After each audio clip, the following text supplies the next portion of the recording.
Bienvenue dans Focus Sahel, en direct de Washington sur VOA Afrique, avec Mohamedou Oumfa.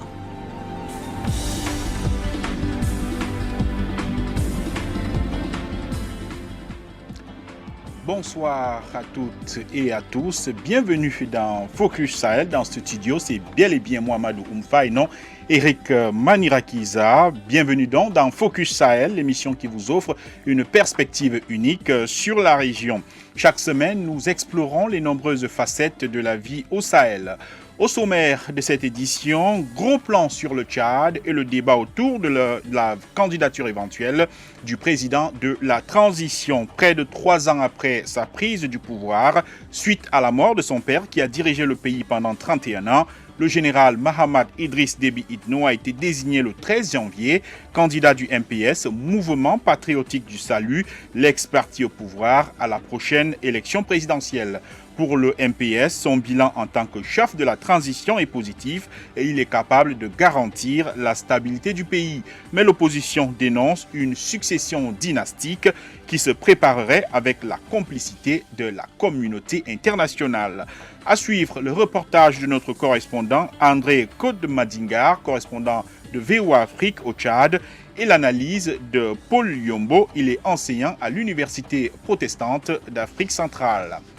Nous irons ensuite à Ségou, dans le centre du Mali, où le prix du riz connaît une hausse notable du fait d'approvisionnement insuffisant et à cause de la situation sécuritaire. Le fait marquant de la semaine, c'est le débat au Sénégal sur la date de la prochaine élection présidentielle.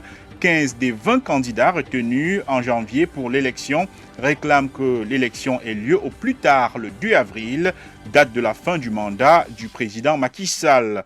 Mais le président sortant, lui, dit mener des consultations nécessaires pour l'organisation du scrutin dans les meilleurs délais. Nous en parlerons avec Famaké Dembélé, il est le directeur de la radio Kédougou FM au Sénégal. À suivre enfin le reportage de notre correspondant Alidou Ouedraogo au Burkina Faso, où l'Institut français de Bobo Dioulasso s'apprête à rouvrir ses portes. Fermé depuis le 1er octobre 2022, au lendemain du coup d'État qui a porté au pouvoir le capitaine Ibrahim Traoré, l'Institut avait été vandalisé et partiellement incendié. Merci de vous joindre à nous pour ce voyage de découvertes et d'informations dans le Sahel.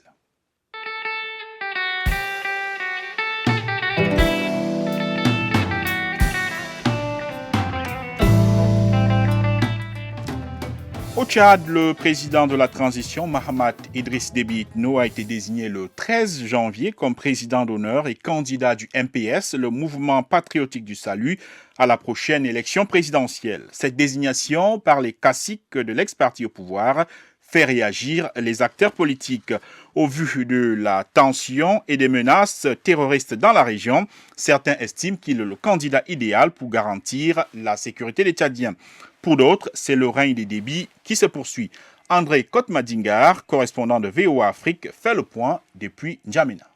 Les caciques du mouvement patriotique du salut, le parti du feu maréchal Idriss Déby Itno, qui a géré le pays pendant plus de 3 décennies, tentent de conserver le pouvoir. Ils ont désigné son fils Mahamat Idriss Déby comme candidat à la prochaine élection présidentielle. Le secrétaire général de la dite formation politique, Mahamat Zen Bada, fait l'éloge de celui qu'il qualifie de champion. Il faudrait que le laboratoire d'idées produise des idées pour faire ce qu'on appelle demain un projet de société du MPS. Alors, mettons-nous au travail parce que nous avons une chance. Cette chance s'appelle Mahamat Idriss Déby. Pour moi, je l'appellerai mon fils, mais il est doté d'une faculté. Il est doté de certaines choses que nous n'avons pas. Les acteurs politiques opposants de Déby père se rappellent de la fin tragique du règne d'un homme qui a géré le pays d'une main de fer pendant des décennies. La date qui doit marquer notre esprit, c'est le 20 avril 2021. On a voulu présenter un homme comme un surhomme autour duquel la République doit se construire seule. Et le résultat auquel nous sommes parvenus, chacun le connaît. Maître Théophile Bongoro, candidat de l'Alliance Victoire, présenté par l'opposition à la dernière élection présidentielle face au défunt maréchal, il invite les partis politiques à se mobiliser pour mettre fin à ce plan dynastique qui est en marche. Le simple fait que la Constitution actuelle n'ait pas mis un holà sur ceux qui ont dirigé la transition, de se présenter est déjà quelque chose qui donne à cette élection l'ouverture qu'on lui souhaiterait. Mais ce qui me paraît incohérent, incongru et singulier et que celui-là qu'on a investi jusqu'au n'a pas donné son avis. Et la personne que vous adoubez ne vous a pas donné une réponse et vous prenez sur vous d'élargir le cercle de soutien qui est là. Moi, je trouve que c'est ridicule même. Maintenant, il appartient aux acteurs politiques de s'organiser de sorte à ce que cette dynastie ne puisse pas perdurer. Pour Malum Yoboide, conseiller national et membre d'un regroupement de partis politiques qui soutiennent le MPS, se dit satisfait de la gestion de Mahamat Idriss Déby depuis qu'il est à la tête de la transition.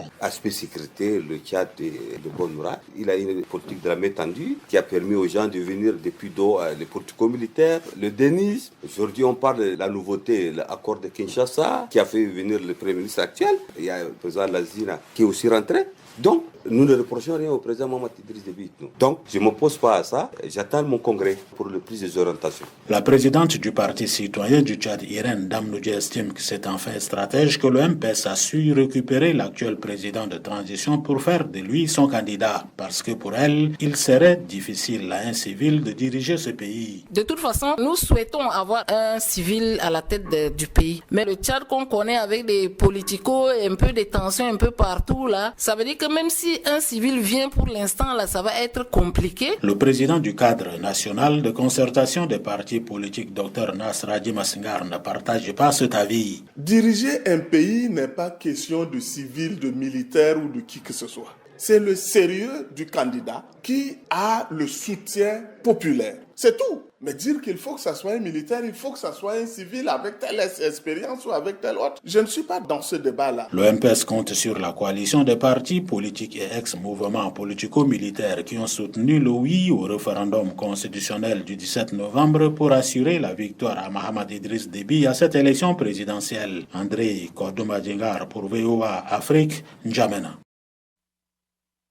Merci beaucoup André Kodomadingar, correspondant de VOA Afrique à N'Djamena, au Tchad. André qui est en ligne avec nous depuis N'Djamena justement. Bonsoir André.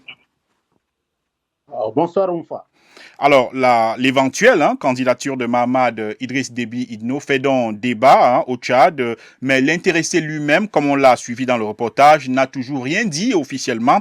André, comment expliquer ce mutisme? Est-ce qu'il y a au moins quelques indiscrétions de son entourage sur ses intentions? Oui, il y a au moins deux raisons qui expliquent donc le silence du dauphin du maréchal Idriss Déby père.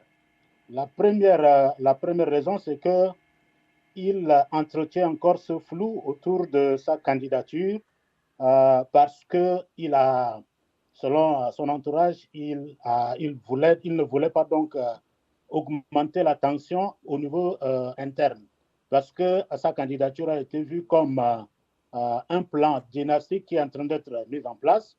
Et s'il se déclare donc candidat à cette élection, ça va créer donc un mouvement de tension ici au niveau du Tchad. Donc, raison pour laquelle il entretient encore jusqu'à aujourd'hui ce flou autour de sa candidature. Deuxièmement, c'est pour ne pas également créer la tension au niveau international, puisque quand il va, par exemple, accepter d'être candidat, l'Union africaine, qui a déjà donné son avis par rapport à sa candidature, l'Union africaine ne voulait pas qu'il se représente, qu'il se présente donc à ces élections. Et si à quelques mois de cette élection, s'il annonce déjà sa couleur d'être candidat ou d'accepter la proposition du MPS pour conduire le pays après la mort de son défunt père, ça va encore créer des tensions.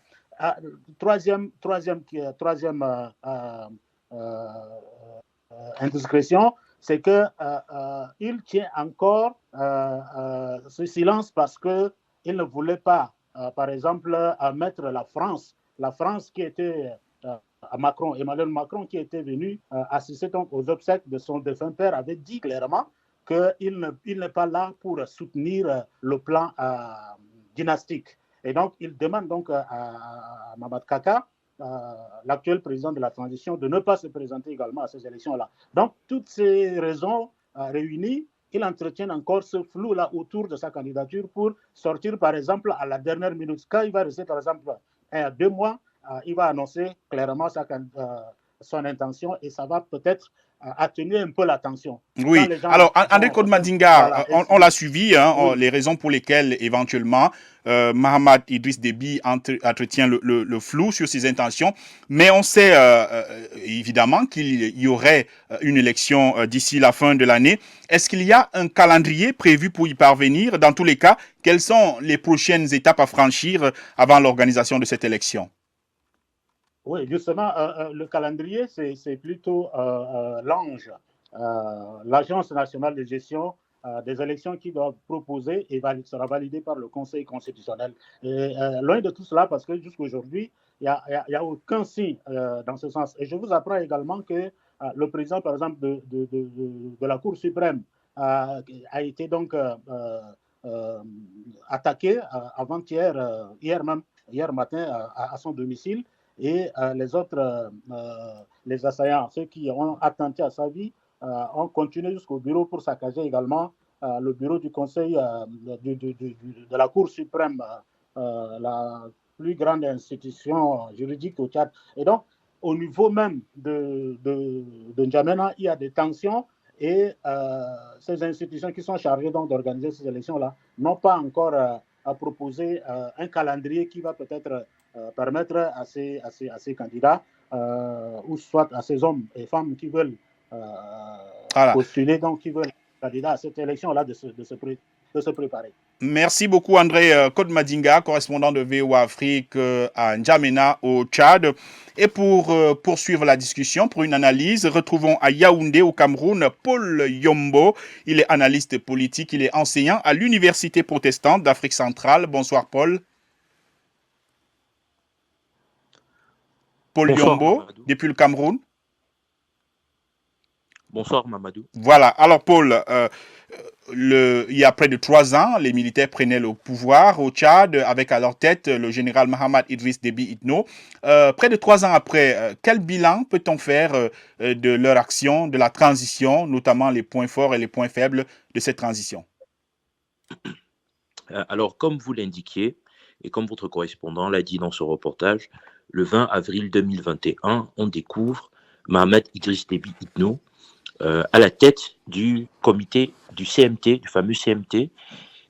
Il nous annonce une transition de 18 mois et parmi le cahier de charge, dans le cahier de charge de la transition, il y a un certain nombre de points qui devraient permettre le retour à l'ordre constitutionnel classique.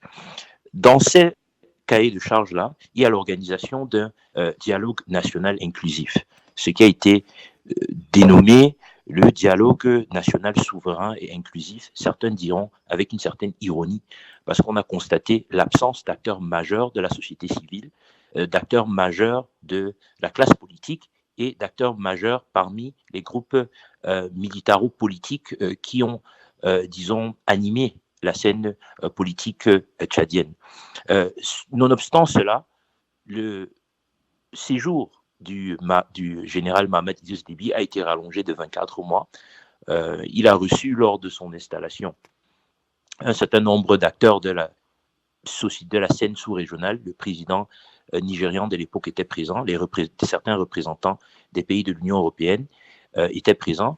Et donc, ce dialogue-là a abouti à 2 points très intéressants qui marquent la dynamique de cette transition-là. D'une part, la proposition d'une nouvelle constitution qui a été adoptée lors du référendum de novembre dernier, et ensuite la possibilité, après dissolution du CMT, que les membres du CMT se présentent à cette élection-là.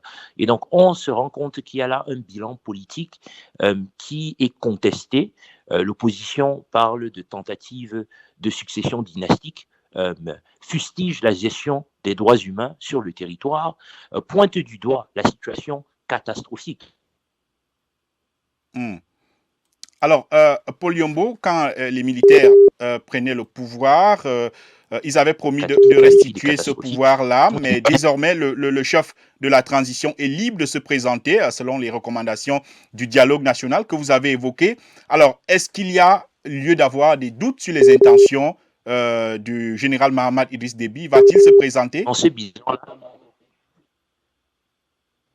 Vous pouvez répéter la question, s'il vous plaît? Oui, alors est-ce qu'on peut avoir un doute sur les intentions du général Mahamat Idriss Déby, alors que les militaires avaient promis un retour à l'ordre constitutionnel, comme vous l'avez dit? Est-ce qu'il sera candidat? Selon vous, quelle analyse vous faites du flou qu'il entretient autour de sa candidature éventuelle? Je pense que depuis avril 2021, on a pu tirer un certain nombre de leçons du comportement de Mahamat Idriss Déby Itno. D'abord, il est particulièrement taiseux. Ça fait partie de sa stratégie, comme vous l'avez indiqué avec votre correspondant plus tôt. C'est une stratégie qui me semble plutôt intéressante. Le président Déby choisit de rendre sa parole d'une part rare et aussi de se positionner stratégiquement en laissant les autres acteurs dévoiler leurs cartes.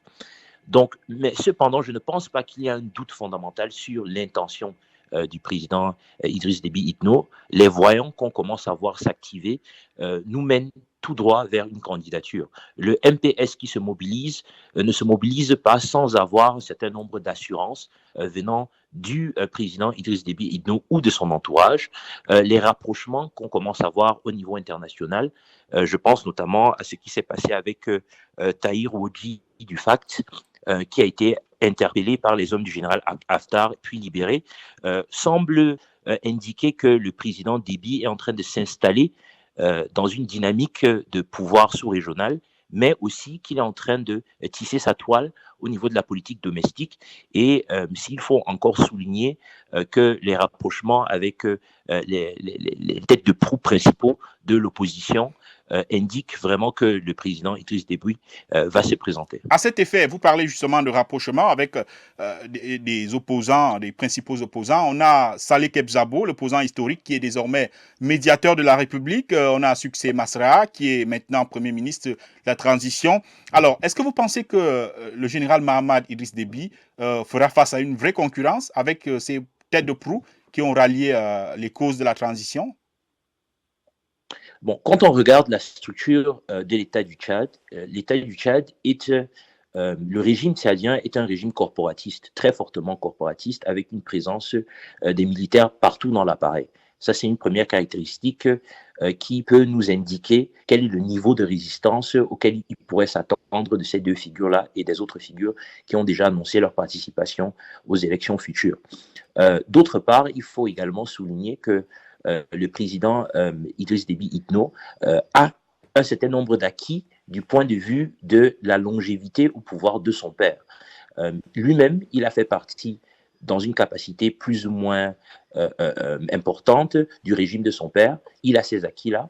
Et de plus en plus, il commence à développer un discours qui n'est pas forcément riche idéologiquement, mais qui est fort, qui est très impactant au niveau des conséquences en termes d'alliance politique. Donc, si le président des transformateurs, par exemple, Succès Masra, a pu faire preuve d'une capacité de mobilisation extraordinaire quand il s'agissait de contester la prolongation de la transition, ce qui a abouti à 73 morts, il faut le noter. Il faut dire aussi que son entrée dans l'appareil étatique dirigé par Idriss Déby Itno désamorce quelque peu sa capacité contestataire. Et je pense que c'était ça l'objectif de la manœuvre du point de vue du président et qu'on peut déjà se dire que c'est partiellement réussi. Merci beaucoup, Paul Yombo, analyste politique enseignant à l'Université protestante d'Afrique centrale. Vous nous répondiez depuis Yaoundé au Cameroun. Et pour terminer sur ce sujet, voici quelques réactions d'internautes sur la page Facebook de VOA Afrique. On a Bonaventure Didier qui dit s'il se présente à l'élection présidentielle fin 2024, tous les présidents qui assurent la transition en Afrique seront tous candidats à l'élection présidentielle dans leur pays. Si la France veut garder sa crédibilité en Afrique, elle doit empêcher Mahamat Déby de se présenter. Son bilan est négatif. Les Tchadiens souffrent trop. Il y a EcoAfrica qui dit « Comme c'est le candidat de l'Occident et de la France, vous allez dire que son bilan est positif. Les conditions de vie sont devenues plus difficiles. C'est même l'arrivée de Masra à la primature qui essaye d'alléger les choses. » Lasgasek dit « Le clan Déby continue à régenter le Tchad comme un roi régnant sur un royaume qu'il aurait hérité de ses aïeux. Si le peuple tchadien accepte sa candidature, c'est qu'il a décidé de signer un long bail avec le clan Déby. » Et puis Clément Dixia qui dit c'est parce que nous, la population, sommes divisés. Regardez un peu ce qui s'est passé au Sénégal après que Macky Sall ait reporté l'élection présidentielle dont il n'est même pas candidat. Le Conseil constitutionnel a compris le peuple. Ici, nous sommes divisés et les institutions sont partiales. Un grand merci à tous les internautes qui nous ont envoyé leurs commentaires sur la page Facebook de VOA Afrique. Merci à tous. Le Sahel, une région à la croisée des chemins. Focus Sahel, votre nouvelle émission sur VOA Afrique. Crise sécuritaire, montée de l'extrémisme, déplacement de populations, influence étrangère. VOA Afrique braque ses projecteurs sur la bande sahélo-saharienne pour vous aider à comprendre les enjeux qui sévissent dans cette région et les événements qui rythment la vie de ces pays. Retrouvez nos équipes à Washington et nos correspondants sur le terrain pour des reportages, des analyses et des interviews. Pour tout comprendre sur le Sahel, rendez-vous tous les mardis à 18h temps universel sur VOA Afrique, voaafrique.com et toutes nos plateformes digitales.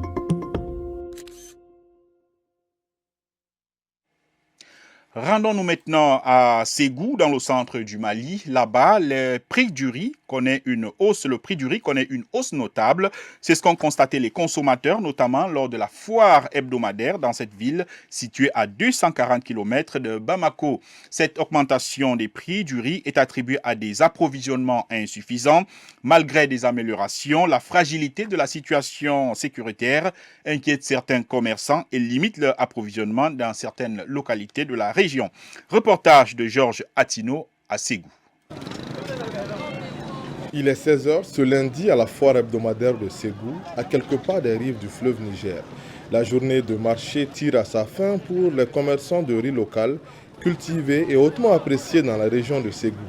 La scène offre un aperçu animé de l'économie locale et de l'importance du riz dans cette communauté riveraine, comme le dit Siri Aïdara, commerçant. Ça, c'est le riz de la ville de Nyono, récolté cette année. C'est le riz de chez nous. Ce riz est goûteux et préférable au riz importé. Le prix du riz est en constante hausse en raison de la réticence de certains commerçants à s'aventurer dans les zones instables sur fond de préoccupations sécuritaires. Aujourd'hui, le kilogramme de riz coûte 400 francs CFA. Kadiatou Traoré, une commerçante avec 2 décennies d'expérience, coût les sacs de riz après une journée de marché de ses ventes. Je n'ai rien pu vendre aujourd'hui. Le riz coûte cher et nous sommes obligés de partir le chercher loin. On n'ose pas forcément aller dans certaines zones par peur, ce qui fait qu'on a moins de riz et la situation est de plus en plus difficile. Abdoulaye Tangara s'active dans le commerce depuis 5 ans. Il témoigne des changements qu'il a constatés depuis quelques années. Les choses ont beaucoup changé en quelques années seulement. On ne pouvait pas aller au-delà de Markala.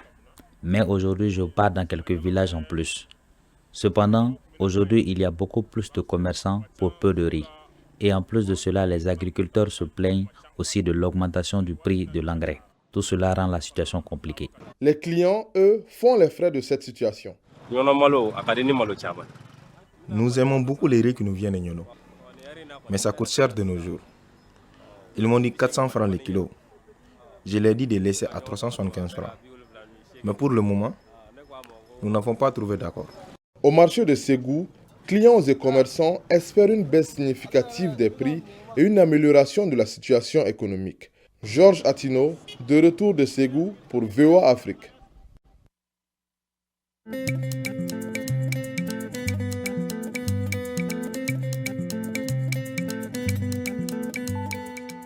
À présent, le fait marquant de la semaine, au Sénégal, le flou persiste sur la date de la prochaine élection présidentielle.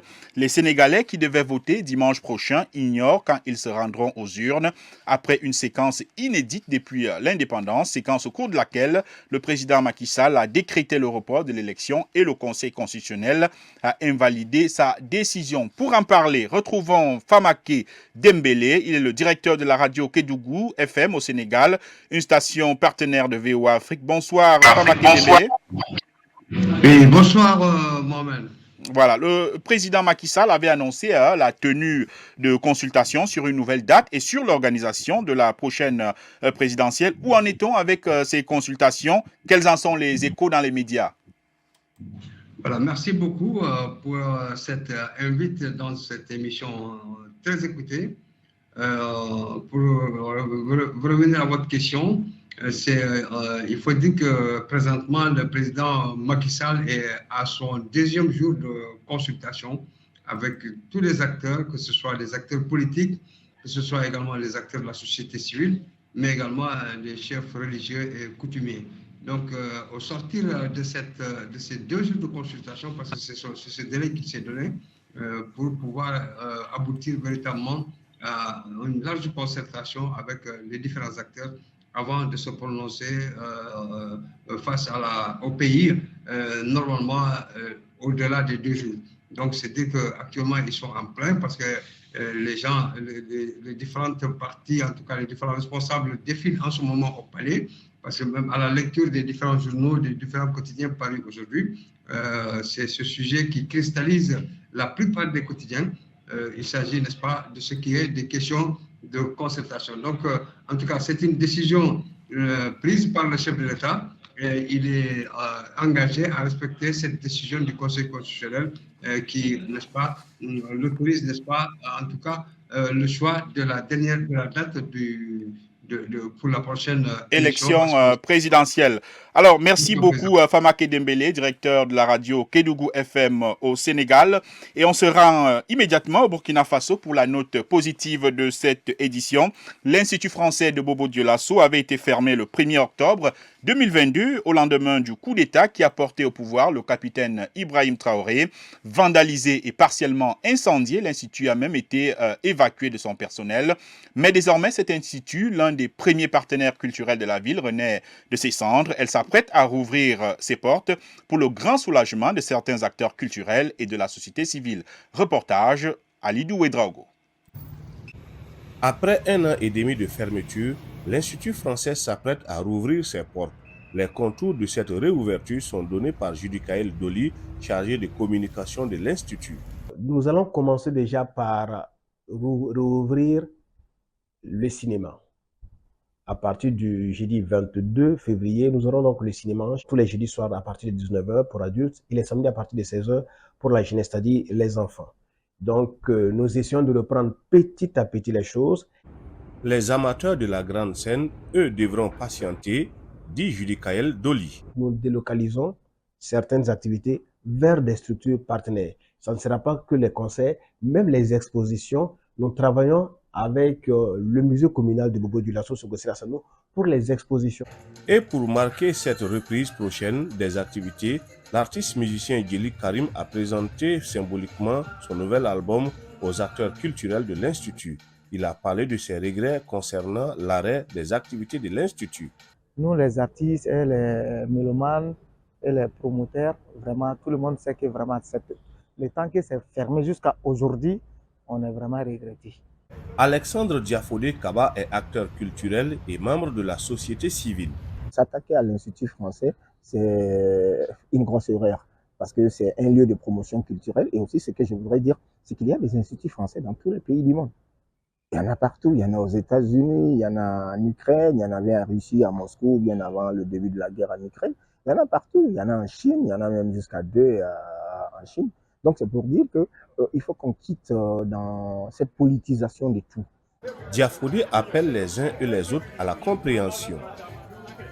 Qu'ils comprennent que l'Institut français n'est pas un instrument de néocolonialisme ou un instrument d'esclavagisme ou un instrument de domination.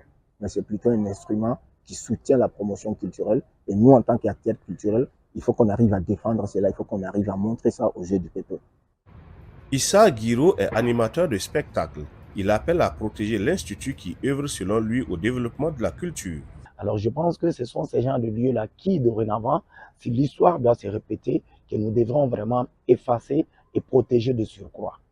Même son de cloche pour l'artiste Djeli Karim. Je peux dire que ce n'est pas pour les Français, c'est pour nous-mêmes. Parce que c'est où? C'est au Burkina. Ici, c'est Bobo Dioulasso. C'est nous les jeunes, on travaille dedans. C'est nous les artistes, on travaille dedans. Et